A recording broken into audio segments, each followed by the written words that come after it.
Hey everyone.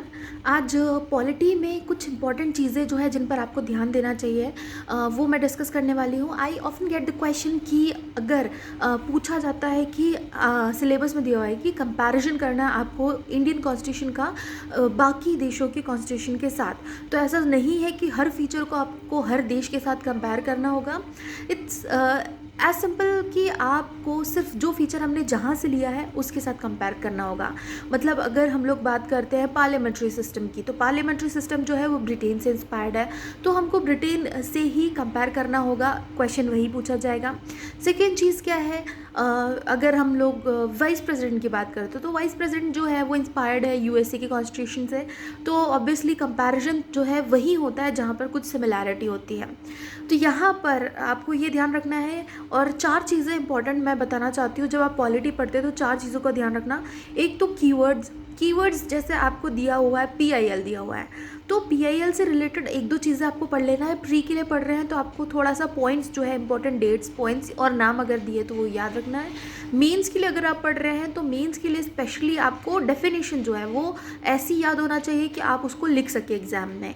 वहीं मैं बात करूँ, ऐसे बहुत सारे कीवर्ड्स दिए हुए हैं जैसे 73rd एंड 74th अमेंडमेंट, जैसे कॉन्स्टिट्यूएंट असेंबली, तो ये कीवर्ड्स जो दिए हुए हैं इसमें आपको एटलीस्ट डेफिनेशन जो है कि आप 3 से 4 लाइन का एक आंसर लिख सके वो आपको याद होना चाहिए। सेकेंड चीज़ जो है, एम लक्ष्मीकांत में बहुत सारी जगह पर कंपैरिजन टेबल्स दिए हुए हैं।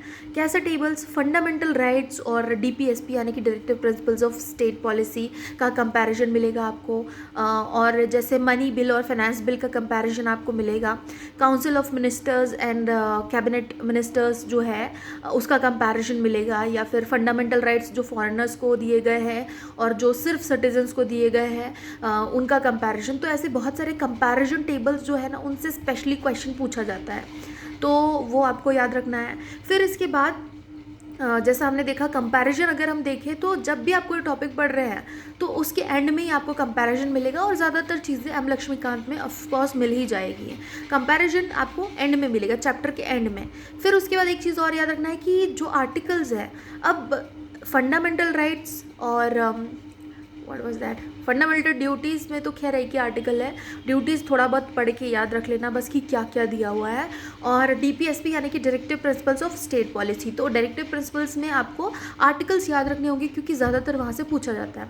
सेकेंड चीज़, जब भी आप कोई टॉपिक पढ़ रहे हैं, जैसे आप पढ़ रहे हैं सुप्रीम कोर्ट के बारे में, तो आपको अगर पता है कि वहाँ पर अमेंडमेंट के थ्रू कोई आर्टिकल ऐड किया गया है तो उसकी ज़्यादा संभावना है पूछे जाने की, और कोई आर्टिकल बहुत ज़्यादा यूज़ होता है, तो जैसे अगर हम लोग सुप्रीम कोर्ट की ही बात करें तो आर्टिकल 143 जो है वो होता है एडवाइजरी ज्यूरिसडिक्शन। तो एडवाइजरी ज्यूरिसडिक्शन जो है उसका यूज़ होता है और वो ऑफकोर्स न्यूज़ में भी रहता है, तो वो आपको याद कर लेना। इस टाइप के आर्टिकल्स जो है इंपॉर्टेंट प्लस अमेंडमेंट के थ्रू जो ऐड किए गए हैं, जैसे डीपीएसपी में बहुत सारे बहुत तो नहीं, तीन आई गेस तीन जो है वो ऐड किए गए हैं बाद में, तो कौन से अमेंडमेंट से ऐड किए गए हैं वो आपको याद रखना है, ठीक है।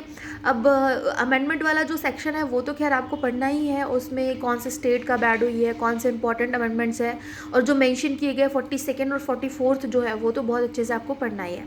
सो अगर इन बातों पर ध्यान रखते हैं तो पॉलिटी ईजी हो जाएगी आपके लिए, और जिनको इंटरेस्ट नहीं आता है उनको भी शायद आने लगेगा जब क्वेश्चन आपसे बनेंगे। तो that's it for now and thank you for watching the video.